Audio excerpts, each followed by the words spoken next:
Vive le livre. Oui, dans cette période de malaise, d'insatisfaction, de colère, de manifestation, de violence, d'inquiétude sur l'avenir de la France, la tentation du déclinisme, la dette énorme, les problèmes en Ukraine, bien sûr, avec les armes qui ne arriveront peut-être pas toujours au bon moment. Tout ce qui fait que ça ne va pas, eh bien, là où ça va, c'est qu'il y a du 21 au 23 avril le Festival du Livre de Paris. Pendant 3 jours, on va pouvoir se promener dans des travées où il y a des centaines de maisons d'édition qui proposent des livres, qui mettent en place des auteurs qui viennent signer, dédicacer leurs bouquins.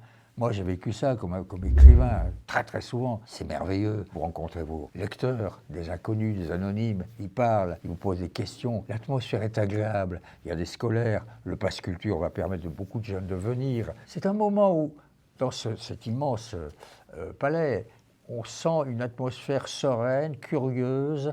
Il y a une petite musique, une sorte de bruit léger qui n'est pas celui de la ville violente, ou celui bien sûr de la guerre. Attention, il ne faut pas non plus oublier que le livre, c'est une activité, c'est peut-être la première industrie culturelle de France, 80 000 emplois, 55 000 auteurs, des ouvertures de librairies, 142 nouvelles librairies en 2022, alors que pendant la première année de la crise sanitaire, des imbéciles nous avaient expliqué que la librairie était un commerce non essentiel.